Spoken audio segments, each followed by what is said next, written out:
दोस्तों, जैसा कि सभी कंपनियां अपने अपने क्वार्टर 4 के रिजल्ट डिक्लेयर कर रही हैं, तो हम मंडे के लिए देखते हैं कि किस कंपनी में सैटरडे संडे को किस किस कंपनी ने अपने रिजल्ट अनाउंस किए हैं और किसके रिजल्ट अच्छे आए हैं। तो आज हम यही सब देखेंगे और आप सबको बताऊंगा कि किस कंपनी में मंडे को उछाल आ सकता है या किस क्लियर करती हैं और उस हिसाब से मार्केट उनको लाइक करता है कि नहीं करता है, तो वो हमको मंडे को पता चलेगा। लेकिन कुछ कुछ अंदाज़ा हम भी लगा सकते हैं, तो उस हिसाब से हम अपनी पोजीशंस बना सकते हैं या प्रॉफिट बुकिंग कर सकते हैं। तो आइए सबसे पहले हम देखते हैं कि किस कंपनी का था। तो Mahindra and Mahindra financial services जो कंपनी है, इसका अगर हम देखेंगे तो इसका मतलब एवरेज ही इसका अपना जो ईयर ऑन ईयर है वो बिल्कुल एवरेज ही रहा है। यहाँ जैसे नेट प्रॉफिट 1% दिखा रहा है, लेकिन हम अगर मार्च 23 क्वार्टर 1 की बात करें तो इसमें देखिए आप मतलब क्वार्टर 4 23 का हम बात करें तो ये 675,000 करोड़ का ही इनका प्रॉफिट था, जो भी दिसंबर में आके 623 करोड़ का हो गया था, लेकिन उसके बाद ये 671 का है। तो मतलब अगर देखें तो ईयर ऑन ईयर के हिसाब से मतलब सेम ही है, मतलब ठीक ठाक ही है। तो इसको मार्केट देखो कैसा करता है, लेकिन नंबर तो मतलब ठीक ठाक ही आए हैं, कुछ ज़्यादा इसमें चेंज हुआ नहीं है। मार्केट जब नंबर ग्रोथ के साथ आते हैं तभी उनको मार्केट लाइक करता है। तो देखेंगे मंडे को। उसके बाद हम नीचे चलते हैं IRB इंफ्राट्रस्ट, इसके नंबर, ये तो लॉस मेकिंग कंपनी है, इसमें तो भूल के भी आप मत चले जाना। उसके बाद जैन टेक्नोलॉजी कंपनी आती है, ये कंपनी बहुत ही अच्छी कंपनी है। इसके जब जब नंबर आते हैं दोस्तों तो ये मतलब मार्केट इसको लाइक करता है। ये अपने नंबर बहुत ही अच्छे दिखाता है और मार्केट भी इसको लाइक करता है। तो हम देखेंगे कि मंडे को शायद हो सकता है इसमें सर्किट भी लग सकता है। वैसे तो इतने अच्छे नंबर आए नहीं हैं, लेकिन फिर भी मार्केट इसके नंबरों को लाइक करता है। तो अभी हम देखेंगे इसके नंबर डिटेल में थोड़ा देख लेते हैं। तो ये आ गए हम जैन टेक्नोलॉजी के ऊपर। ये कंपनी ड्रोन बनाती है दोस्तों और काउंटर ड्रोन सॉल्यूशन भी प्रोवाइड करती है। तो ये कंपनी अभी डिफेंस के हिसाब से काफ़ी अच्छी है, इसलिए इस कंपनी का 5 साल का ग्राफ देखें तो ये अपने इन्वेस्टर्स को काफ़ी पैसा बना के दिया है। इसने काफ़ी अपने ऑल टाइम हाई पे ही ये कंपनी चल रही है। अब हम इसमें इसका क्वार्टरली रिजल्ट एक बार अच्छे से एनालिसिस कर लेते हैं। तो हम देखेंगे दोस्तों, इसका देखिए, अगर हम इसका क्वार्टरली रिजल्ट देखते हैं तो कंपनी जो थी दिसंबर 21 तक लॉस मेकिंग कंपनी थी, उसके बाद इसने थोड़ा अपना प्रॉफिट मेकिंग स्टार्ट किया और आज कंपनी ने 38 करोड़ का प्रॉफिट अर्न किया है। तो इस हिसाब से देखा जाए तो कंपनी लगातार ग्रो कर रही है और ग्रोथ वाली कंपनी में इन्वेस्ट करना एक इन्वेस्टर के हिसाब से काफ़ी अच्छा माना जाता है। तो आप इसमें देख सकते हैं, अगर इसका नेट प्रॉफिट की अगर हम बात करें, जो कि आफ्टर एक्सपेंसेस को कवर करने के बाद, तो सबसे ज़्यादा हाईएस्ट प्रॉफिट इस बार इस कंपनी ने दिखाया है। नेट प्रॉफिट की बात करें तो सबसे ज़्यादा 130 करोड़ का इसमें प्रॉफिट दिखाया। मतलब आज तक कभी भी इसने 3 डिजिट में नहीं दिखाया, लेकिन इस बार इसने 3 डिजिट में प्रॉफिट दिखाया है। तो देखेंगे कि इसमें मंडे को क्या होता है। मंडे जैन टेक्नोलॉजी में आपको नज़र बना के रखनी है दोस्तों, अगर आप पैसा छापना चाहते हैं तो अब आगे हम शेयर होल्डिंग पैटर्न्स की अगर बात कर लें तो कंपनी का शेयर होल्डिंग पैटर्न भी काफ़ी अच्छा है, जिसमें अगर हम पब्लिक की बात करें तो 37% की होल्डिंग पब्लिक के पास है। बाकी प्रमोटर FII-DIS के पास ये, जो कि एक ठीक ठाक इसका शेयर होल्डिंग पैटर्न्स है। तो हम नेक्स्ट कंपनी की ओर चलते हैं। तो जैन टेक्नोलॉजी के बाद में कंपनी है संभव मीडिया। संभव मीडिया एक बहुत ही नैनो कैप की कंपनी है, मात्र 100 करोड़ की कंपनी है। तो इसमें तो आपको फूंक के ही कदम रखना पड़ेगा। तो इतनी छोटी कंपनी में इन्वेस्ट करने का सजेशन तो मैं नहीं दूंगा, लेकिन फिर भी हम इसको डिटेल्ड में एक बार देख लेते हैं, क्योंकि नंबर इसके ठीक ठाक सही आ रहे हैं। 100 करोड़ की कंपनी भी अगर 2 करोड़ का प्रॉफिट कमा के दे रही है, तो हम इसको डिटेल में देखते हैं। तो जैसे हम संभव मीडिया पे आ गए हैं, 3 तारीख को 2% की तेज़ी थी, जैसे कि हम देख रहे हैं। फेस वैल्यू भी इसकी ₹1 की है। इसका P है 95 पे भी ट्रेंड कर रहा है। अगर इसमें ग्रोथ हुई तो ये नीचे आ सकता है, लेकिन अगर इसका हम 10 साल का चार्ट पैटर्न देखें तो दोस्तों आप देख सकते हो कि ये तो बिल्कुल नीचे ही जाता जा रहा है। तो इसमें अभी ग्रोथ पोटेंशियल मुझे नहीं लगता कि है। ये कंपनी इस कंपनी का जो शेयर होल्डिंग पैटर्न है, शेयर होल्डिंग पैटर्न्स के हिसाब से भी हम देखते हैं। इसमें शेयर होल्डिंग पैटर्न के हिसाब से अगर हम देखें तो 36% अभी इनके पास जब, और DIIs इसमें बिल्कुल भी इंटरेस्ट नहीं दिखा रहे हैं, सिर्फ FIIs ही 0.2% इसमें दिखा रहे हैं। कंपनी सिर्फ अहमदाबाद में ही ज़्यादा प्रचलन में है, न्यूज़पेपर ये कंपनी छापती है। जैसा कि हम इसकी साइट पे अगर हम चलते हैं तो यहाँ देखेंगे संभव मीडिया, सिर्फ गुजराती में ही ये कंपनी चलती है। ज़्यादातर इसका मोस्टली बिजनेस जो है अहमदाबाद में ही होता है, तो इतनी मतलब खास कंपनी है नहीं। बट फिर भी देखते हैं मार्केट को इसके नंबर कैसे लगते हैं, मार्केट लाइक करता है कि नहीं करता है इसके नंबरों को। तो अब हम उसके बाद नेक्स्ट कंपनी की ओर चलते हैं, जो है J&K bank company. J&K bank भी काफ़ी अच्छा है। अगर इसका ईयर ऑन ईयर और क्वार्टर ऑन क्वार्टर अगर इसका देखें तो कंपनी ने बहुत ही अच्छे नंबर दिखाए हैं यहाँ पे, तो इसको भी डिटेल्ड में एनालिसिस करना बहुत ही अच्छा है। तो देखिए 3 मई को इसमें 0.5% की तेज़ी थी, और अभी इसका इस पे है। डिविडेंड भी देती है कंपनी, 0.36 का इसका डिविडेंड यील्ड है, जो कि काफ़ी अच्छा है।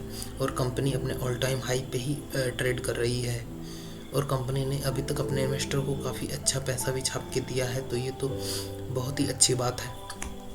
अगर हम इसका नेट प्रॉफिट देखें तो नेट प्रॉफिट के हिसाब से कंपनी काफ़ी अच्छा यहाँ पे दिखा सकते हैं, काफ़ी अच्छा, मतलब 633 करोड़ का कंपनी का इस बार का प्रॉफिट है, जो कि पिछले इसके जितने भी थे उन सब से ऑल टाइम हाई पे ही कंपनी अभी है। तो अब हम इसमें नेक्स्ट चलते हैं होल्डिंग पैटर्न्स के। अगर देखें तो मैक्सिमम 59%, 75% तो FII, DII और प्रमोटर्स के पास ही है, मात्र 25% ये पब्लिक को दे रखे हैं इसने। तो ये कंपनी काफ़ी अच्छी है। J&K बैंक अभी के हिसाब से, रिजल्ट के हिसाब से देखा जाए तो अच्छी कंपनी है, तो सोमवार को हम इसमें नज़र रख सकते हैं। उसके बाद हम देखते हैं, इसके बाद गोलकोंडा एल्यूमिनियम, ये कंपनी भी अभी लॉस मेकिंग कंपनी है, तो इस पर भी हम नज़र रखते हैं। हाई एनर्जी बैटरी जो कंपनी है, 797 करोड़ की कंपनी है, लेकिन अभी इसने अपना रिजल्ट ठीक ठाक ही हैं इसके, तो देखते हैं कैसा रहता है। वैसे तो EV के हिसाब से ये एनर्जी वाली कंपनियां ज़्यादा सही लग रही हैं सबको, लेकिन देखते हैं मार्केट को कैसे नंबर लगते हैं। उसके बाद रोएज इंडस्ट्री अगर हम देखें तो ये कंपनी लॉस मेकिंग कंपनी थी, लेकिन अभी 0.58% का इसने अभी प्रॉफिट दिखाया है। तो वैसे तो 253 यहाँ ईयर ऑन ईयर दिखा रहा है, लेकिन क्या सच में है ये है? तो हम जैसे आ जाते हैं रोएज इंडस्ट्री सॉल्यूशन लिमिटेड की इसके ऊपर, तो इसको हम देखेंगे तो जैसे हम देखते हैं 10 साल का अगर इसमें ग्राफ देखें तो मतलब एक पैटर्न में ही है, जो कि अभी भी सबसे नीचे ही ट्रेड कर रही है कंपनी। और हम इसके क्वार्टरली जो रिजल्ट हैं उनको डिटेल्ड में देखें तो नेट प्रॉफिट जो है इनका ये लॉस में ही है, ये लॉस में ही चल रहा है। अगर आप देखिए यहाँ पे अभी इसने बस 0.58 का प्रॉफिट जो दिखाया है वही है, बाकी तो ये कंपनी लॉस में ही थी। मतलब ये एक ब्रेक इवन पॉइंट है, हो सकता है इसके बाद कंपनी अगले क्वार्टर में अच्छा करे, तो अभी हम इसमें इन्वेस्ट नहीं करेंगे। नेक्स्ट क्वार्टरली रिजल्ट वेट करना है, उसके बाद ही इसमें अगर हो सके तो कंसिडर करना है। तो अभी हम नीचे चलते हैं शेयर होल्डिंग पैटर्न्स की तरफ। तो शेयर होल्डिंग पैटर्न में भी आप साफ साफ देख सकते हैं, सिर्फ प्रमोटर है और पब्लिक है, बाकी बीच में कोई भी नहीं है, बस सिर्फ प्रमोटर और पब्लिक ही है। क्योंकि वैसे तो देखा जाए तो अच्छा है, प्रमोटर ने 72% की होल्डिंग यहाँ कर रखी है, लेकिन फिर भी यहाँ नज़र बहुत ही ज़्यादा बनाए रखना है, क्योंकि कभी भी प्रमोटर पब्लिक को माल बेच के निकल सकते हैं। नेक्स्ट कंपनी हम देख सकते हैं इसमें एवेन्यू सुपरमार्ट, ये एक ही नंबर कंपनी है। एवेन्यू सुपरमार्ट मतलब डी मार्ट कंपनी है, ये डी मार्ट के हिसाब से देखा जाए तो ये तो ग्रोथ वाली कंपनी है, इसमें तो हम आँख बंद। डी मार्ट तो आप सब जानते ही होंगे, डी मार्ट की अगर हम वेबसाइट पे विजिट करें तो आपको पता ही चल जाएगा। देखो डी मार्ट की वेबसाइट खुल गई है, तो ये डी मार्ट की जो है, तो ये देखिए दोस्तों, डी मार्ट हर जगह आजकल अपने आउटलेट्स ओपन हो रहे हैं, सूरत में है, निर्मल, तेलंगाना, हर जगह है। तो इनकी तो काफ़ी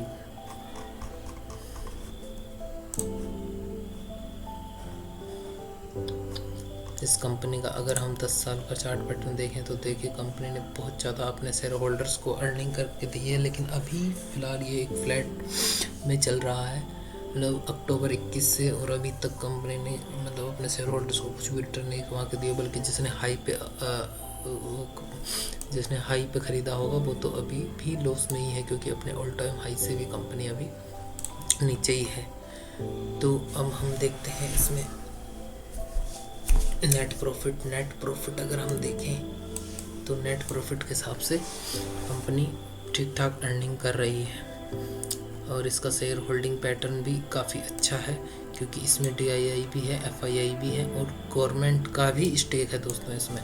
तो अब देख सकते हैं मात्र पब्लिक 8.5% है, जहाँ पर पब्लिक को जाना चाहिए वहाँ पर पब्लिक जाती नहीं है और फंस जाती है ऐसे शहर में जाके। जबकि एवेन्यू सुपरमार्ट एक रिटेल कंपनी है जिसमें इनका बिजनेस रिटेल के हिसाब से ही चलता है, और अभी अपने आउटलेट्स बहुत ही ज़्यादा फोकस कर रही है कि जितने ज़्यादा हो सके आउटलेट खोले। तो इस कंपनी पे नज़र रखना है दोस्तों। मंडे को इसके रिजल्ट भी अच्छे आए हैं। 0.16% की तेज़ी थी 3 मई को। मंडे को शायद इसमें 1-2% की तेज़ी हो सकती है, तो अपना जो भी प्रॉफिट बुकिंग कर सकता है या भविष्य के लिए खरीद सकता है इसको। उसके बाद नैरोलैक की हम बात करें तो इसका भी ठीक ठाक ही अभी परफॉर्मेंस आ रहा है।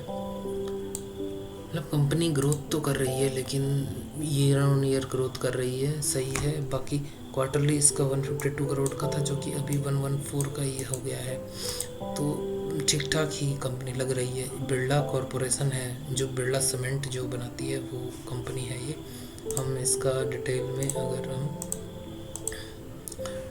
में इसका देखते हैं बिरला कॉरपोरेशन। तो मतलब 5% की तेज़ी थी इसमें, 5% की तेज़ी बिरला कॉरपोरेशन में थी।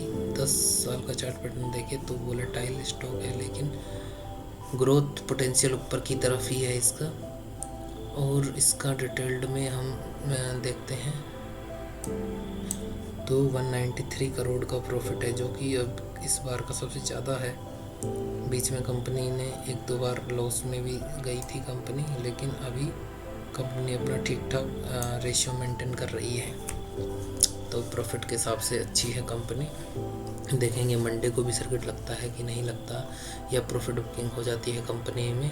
और हम इसका पब्लिक के पास सिर्फ मात्र 15% ही शेयर होल्डिंग है। बाकी FII DIS इसमें इंटरेस्टेड हैं, प्रोमोटर्स के पास भी 62% स्टेक है, तो काफ़ी अच्छी कंपनी है। उसके बाद CDSL ने तो अपने बेहतरीन रिजल्ट दिखाए हैं। तो CDSL तो अभी हर कोई शेयर मार्केट में जा रहा है, तो CDSL की तो चांदी हो रही है। तो हम देखेंगे CDSL देखिए 0.13% की तेज़ी थी, तो अभी फेस वैल्यू इसकी 10 की है। मतलब डिविडेंड और ये bonus share split stock split ये काफ़ी कर सकता है। उसके बाद स्टॉक P51 का है। अभी ग्रोथ पोटेंशियल है इसमें, तो जैसे जैसे कंपनी ग्रोथ की तरफ जाएगी स्टॉक P नीचे आएगा, ऑटोमेटिक कंपनी बढ़ेगी। 10 साल का अगर इसका चार्ट पैटर्न देखें तो चार्ट ऊपर ही रहा है इसका, बीच में हाँ थोड़ा वोलेटाइल रहा था तो नीचे आ गया था, क्योंकि कंपनी ने बहुत ज़्यादा प्रॉफिट अर्निंग कर लिया था, तो लोगों ने प्रॉफिट बुकिंग कर लिया। तो जब ज़्यादा कंपनी शेयर बढ़ जाती है तो प्रॉफिट बुकिंग का फेज़ तो आता ही है, सभी में ऐसा देखा गया है मैक्सिमम में। इसलिए CDSL कोई ख़राब स्टॉक नहीं है, लेकिन कभी कभी प्रॉफिट बुकिंग होती रहती है। तो अभी देखिए कंपनी हमेशा ही अपना मतलब अच्छा मेंटेन करके चल रही है। अभी मतलब धीरे धीरे ग्रो कर रही है कंपनी, धीरे धीरे करेगी, क्योंकि अपने जितने ज़्यादा ट्रेडिंग अकाउंट खुलेंगे उतनी ज़्यादा कंपनी ग्रो करेगी। इसका पूरा जो है वो ट्रेडिंग पे ही निर्भर है। शेयर होल्डिंग पैटर्न्स अगर हम देखें तो शेयर होल्डिंग पैटर्न्स इसके BSE लिमिटेड के पास है 15%, तो CDSL और BSE दोनों एक साथ चल रहे हैं। उसके बाद पब्लिक के पास 45% है। FII DIS भी अच्छा माल उठा रखे हैं। तो देखते हैं मंडे को कैसा होता है। IDBI अच्छी कंपनी है, रिजल्ट भी अच्छे आए हैं। नीला इंफ्रास्ट्रक्चर भी काफ़ी सही कंपनी है, लेकिन बहुत ही नैनो कैप कंपनी है, तो सोच समझ के ही जाएं। बाकी रिजल्ट इसके अच्छे आए हैं। अनूप इंजीनियरिंग के भी ठीक ठाक रिजल्ट आए हैं। तो स्वास्तिक इन्वेस्टमेंट भी एक ब्रोकिंग कंपनी है दोस्तों, और ब्रोकिंग कंपनी तो आजकल ठीक ठाक के लिए ये सही नहीं है, बल्कि अगर इसमें थोड़ा भी इधर उधर होता है तो कंपनी में प्रॉफिट बुकिंग भी बहुत ज़्यादा होगी और शेयर भी बहुत जल्दी नीचे आएगा। तो सोच समझ के ही इसमें अपना थोड़ा मोड़ा पैसा डाल सकते हैं, बाकी ज़्यादा पैसा इसमें रिकमेंडेड नहीं है। तो दोस्तों बस इतना ही थी जो सैटरडे संडे को जिसमें आया था रिज़ल्ट। बाकी ऐसे ही और वीडियो में लाता रहूँगा दोस्तों, और जिसके भी रिज़ल्ट अच्छे आएंगे उनको एक अलग से कवर किया जाएगा और उनके ऊपर डिटेल्ड वीडियो होगा। तो ऐसे ही वीडियो जानने के लिए आप चैनल को शेयर सब्सक्राइब कर सकते हो।